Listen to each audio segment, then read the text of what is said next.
नमस्कार जी। कहानियाँ यादों की में आपका स्वागत है। आज गुरुवार है और समय है धारावाहिक के अगले भाग का, भाग 18। मेरी धारावाहिक उम्मीद करती हूँ कि आप क्रमवार सुन रहे होंगे। यदि कोई क्रम रह भी गया है तो डिस्क्रिप्शन बॉक्स में मैंने सारी धारावाहिकों के लिंक दिए हुए हैं और इस धारावाहिक में जितने भी चरित्र आए हैं उन सब का विवरण भी मैंने डिस्क्रिप्शन लिंक में ही दिया हुआ है। तो पिछले सप्ताह आपने देखा कि मालती जब रवि से मिलकर आई तो बहुत खुश थी। रुचि ने रेवती को बताते हुए आगे कहा, तो आरंभ होती है अब कहानी। रुचि ने रेवती को बताया, पापा से मिलकर आने के बाद मम्मी पूरी रात पापा के ख्यालों में ही रही और भविष्य के सपने उनकी आंखों में तैर रहे थे। रह रहकर वह कमरे में देखती हुई यही कह रही थी। ऊपर को वह देखते और मम्मी पापा की फ़ोटो टंगी हुई और कहती, आप दोनों तो भगवान के पास में हो और भगवान से कहकर मेरा यह सपना ज़रूर पूरा करवा देना। आप लोग तो मुझे अकेला छोड़कर चले गए, परंतु रवि के बिना में सच में मैं नहीं जी पाऊंगी। रवि के शब्दों के कारण उसमें भी यह विश्वास पूरी तरह से आ गया था कि दोनों का विवाह अवश्य ही होगा। लेकिन कैसे? बस इस ख्याल को आते ही वह झटक देती थी। कैसे?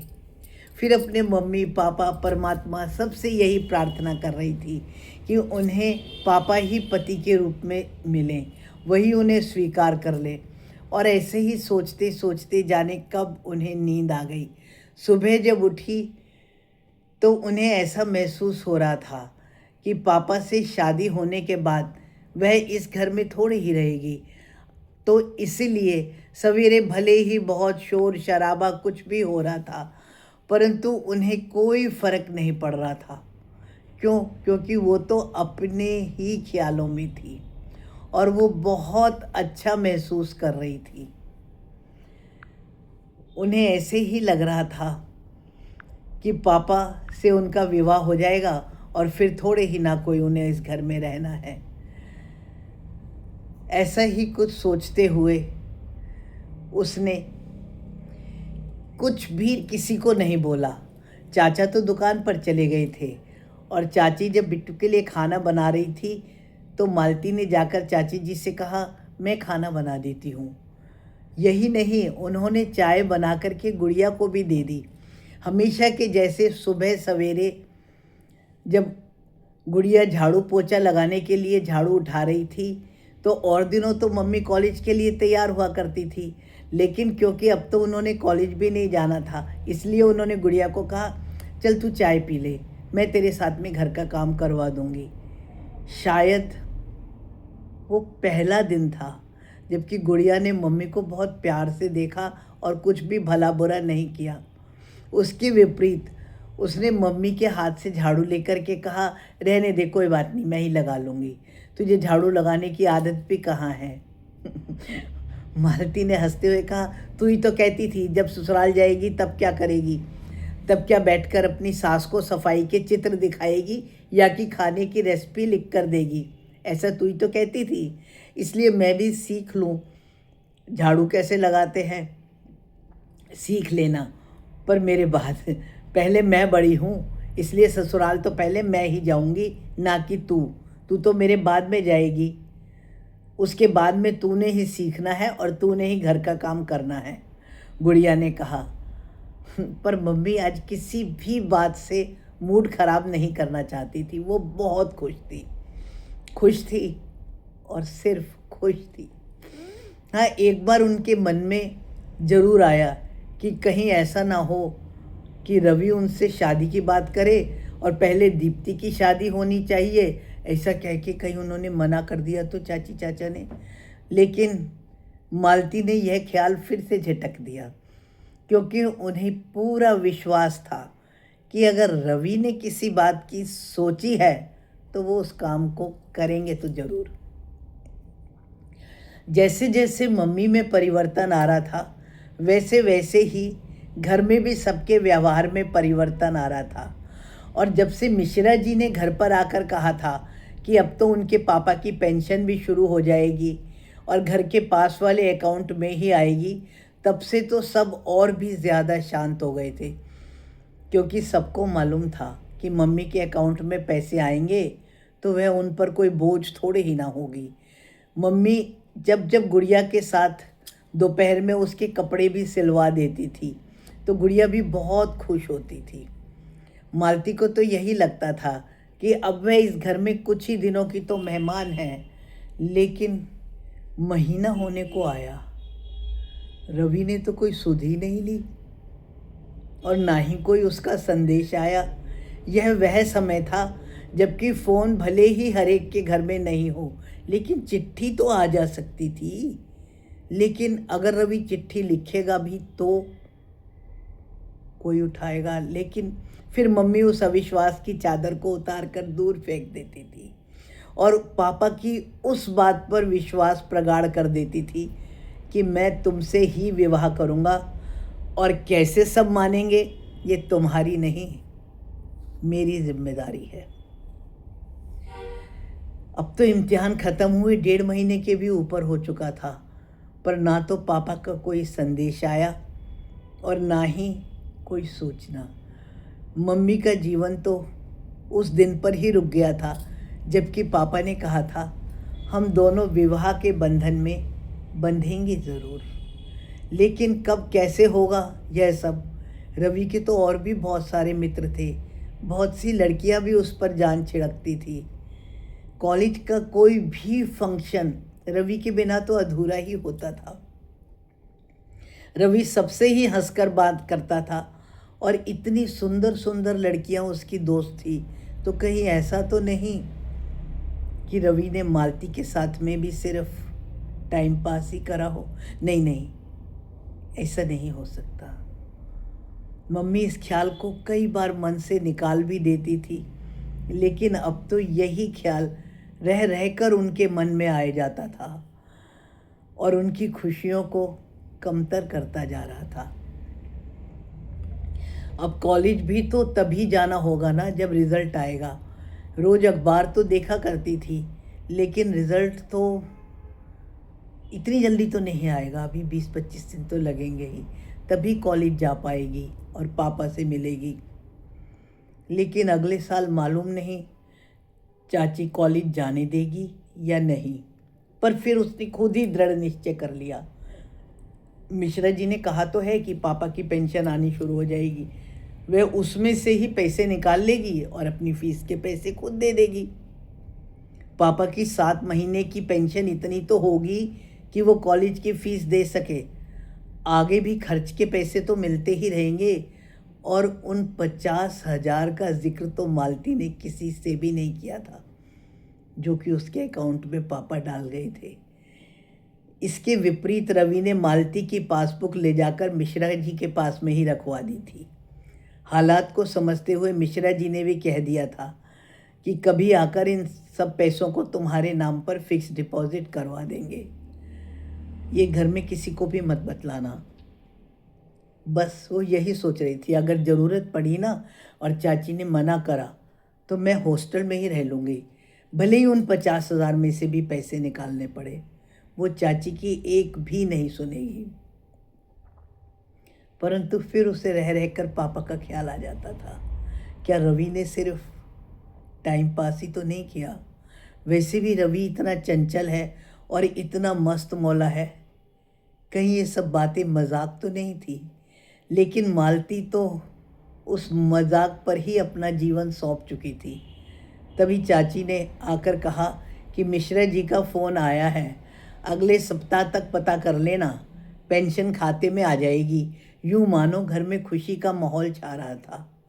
मन में यूं ही कहीं डर लगा, अगर चाची ने पैसे मांगने शुरू कर दिए और कॉलेज ना जाने दिया तो रवि ने उससे विवाह नहीं किया तो। इतना सोचकर ही मम्मी को पूरा भविष्य अंधकारमय ही लगने लगा था। वैसे भी एक सरकारी एसएससी का पेपर तो वह दे चुकी थी, अब रेलवे के पेपर की भी तारीख आ गई थी। कल ही कोर्ट के पेपर का भी लेटर आया था, अगले महीने वह पेपर था। मम्मी ने अपने आप को संयत करते हुए उन पेपरों की तैयारी के बारे में सोचा। हायर सेकेंडरी के बेस पर जितने भी क्लर्क के पेपर हो सकते थे, मम्मी ने लगभग सभी भरे थे। अब तक तो वह अपना अधिकतम समय घर के कामों में और गुड़िया के साथ सिलाई करके ही बिताती थी। वो कुछ भी सोच लें, लेकिन उसका मन जानता था कि वो हर समय पापा को ही याद करती रहती थी और पापा की ही इंतज़ार करती रहती थी। पापा ने कहा था ना, अब मेरी जिम्मेदारी है, बस जब तुम मेरे से शादी के लिए तैयार हो तो आगे का सारा काम मैं खुद करूँगा और तुम्हें अपना बनाकर ही रहूँगा। वो यह बात भूल ही नहीं सकती थी। वो कुछ ऐसे ही ख्यालों में खोई थी, ऊहापोह में। ऐसा क्या हुआ? तभी चाचा जी के साथ रवि और उसके मम्मी पापा घर में अंदर आए। बाहर रवि की बड़ी वाली इम्पोर्टेड गाड़ी, जिसको कि कभी कभी रवि कॉलेज में दिखाया करने के लिए ले भी आता था, उसमें से ही ड्राइवर निकला। उसके हाथ में फलों की टोकरी थी, कुछ मिठाई के डब्बे भी थे और रवि के हाथ में एक सुंदर सा गुलाब के फूलों का बुक्के था। पापा के साथ रवि और उसके माता पिता को घर में आया देखकर मम्मी को बहुत हैरानी हुई या खुशी ज़्यादा हुई, कुछ कह नहीं सकते। चाचा और रवि ये सब अंदर आ रहे थे। ये संयोग ही था कि मम्मी ने भी उसी दिन सर धोया था और लंबे लंबे बाल, जो कि आज भी मम्मी के उतने ही लंबे हैं, आज भले ही हल्के हो गए हों और अब जो डॉक्टर ने काट दिए, खैर, पर उस समय में तो उनका गोरा मुख और लंबे बाल खुले हुए होने के कारण वो गजब की सुंदर लग रही थी। जब मालती ने रवि के पापा मम्मी को नमस्ते किया तो वह दोनों भी एक बार तो उसे देखकर ठगे से रह गए। रवि ने बिना कोई भूमिका के हेलो कहकर मम्मी को फूलों का गुलदस्ता दिया और रवि की मम्मी ने उन्हें सोफे पर बैठने का इशारा किया। अपनी भारी आवाज़ में रवि के पिता ने चाचा जी को अपना परिचय दिया कि मेरा बेटा रवि और मालती एक ही कॉलेज में पढ़ते हैं, अच्छे दोस्त हैं और अब शादी के बंधन में बंधना चाहते हैं। हम आज इसी संदर्भ में आए हैं। इससे पहले कि चाचा कुछ कहते, बिट्टू ने भी, जो घर के बाहर इतनी बड़ी गाड़ी खड़ी देखकर उत्सुकतावश यह जानने के लिए कि घर में कौन आया है, वो भी घर में आ गया। चाचा जी ने अपने बिट्टू का भी उनसे परिचय करवाया। रवि वर्मा तो दीपक से मालती जी की मृत्यु के समय मिले ही थे। उन्होंने तो बिट्टू को तब देखा ही था। तभी चाचा जी ने बिट्टू को कहा, ये रवि की शादी, अपने बेटे रवि की शादी मालती से करना चाहते हैं। रवि वर्मा के पिता ने बिट्टू की ओर मुखातिब होते हुए कहा, तुम क्या काम करते हो? बिट्टू ने बताया कि 4 दुकान छोड़कर उनकी एक इलेक्ट्रिक के सामान की शॉप है और अब वो उसी को ही बढ़ाने की कोशिश में लगा है। तभी रवि वर्मा के पिता ने बोला, हाँ, पचकुइयाँ रोड में वो वर्मा फर्नीचर्स हमारा ही है। वो सबसे ऊंचे वाला? बिट्टू ने हैरान होते हुए पूछा। रवि के पापा सिर्फ मुस्कुरा दिए और बोले, कनॉट प्लेस में मैं बहुत सारे इलेक्ट्रिक के सामान होलसेल में बेचने वाले लोगों को जानता हूँ, उनसे आपको भी मिलवा दूंगा। अब रवि के सामने ही मालती चुप हो जाती थी, कुछ बोल ही नहीं पाती थी। और केवल यही नहीं, कॉलेज में कोई रवि के सामने ही नहीं टिक पाता था। अब तो सामने रवि के पापा थे, उनके सामने तो सबकी बोलती बंद होना निश्चित ही था। बिट्टू तो उनसे मिलकर इतना खुश हुआ और अभी आया कहकर वह थोड़ी देर को बाहर चला गया। चाचा जी ने थोड़ी हिम्मत करते हुए कहा कि देखो, हम दोनों की जाति अलग है। बात पूरी होने से पहले ही रवि वर्मा के पिता ने कहा, इससे क्या फ़र्क पड़ता है, आजकल तो समय बदल चुका है, और वैसे भी ये तुम्हारे भाई की बेटी है, इसके माता पिता तो अब इस दुनिया में है नहीं। हमारा रवि कॉलेज में पढ़ रहा है, और अगर यह ना भी पढ़े ना हमारा रवि, तो भी 2 दुकान तो इसके ही नाम से है, क्या बुराई है इस लड़के में। जी जी नहीं, मैंने ऐसा कुछ नहीं कहा, और यह हमारी ही बेटी है। यह तो हमारा घर एक था, तो बड़े भैया ने इसे गोद ले लिया था, वरना ये हमारी ही बेटी है। चाचा ने थोड़ा धीमी आवाज़ में कहा। तो ठीक है, आपकी बेटी है तो अच्छी बात है। बच्चे हमारी सहमति से ही तो विवाह करेंगे। अगर ये खुद ही विवाह कर लेते तो आप और हम क्या कर सकते थे। मालूम नहीं ये रवि वर्मा के पिता धमकी दे रहे थे या कि सहमति। चाची ने बात को आगे बढ़ाते हुए रवि वर्मा की मम्मी की ओर मुखातिब होकर बोला, अभी भाई साहब की मृत्यु को 1 साल भी पूरा नहीं हुआ, इसलिए 1 साल से पहले विवाह करना तो ठीक ना होगा ना। इस बात का जवाब दिया रवि वर्मा के पिता ने। ठीक है, हम शादी 6 महीने बाद कर लेंगे। अभी अगले महीने की 29 तारीख को रवि वर्मा का जन्मदिन है, और मैं दिल्ली के 5 स्टार अशोका होटल में इसकी बर्थडे पार्टी करूँगा। उसी दिन ही इनकी एंगेजमेंट भी अनाउंस कर देंगे। अपने बेटे को मैं ये प्यारी बेटी उपहार में देना चाहता हूँ। रवि अकड़ता सा मुस्कुरा उठा। इतने में ही बिट्टू भैया बहुत सा नाश्ते का सामान, समोसे, गुलाब जामुन, काजू इत्यादि लेकर आए। जैसा कि मम्मी को ख्याल था कि गुड़िया ज़रूर कोई ना कोई बखेड़ा खड़ा करेगी कि पहले मेरी शादी होनी चाहिए।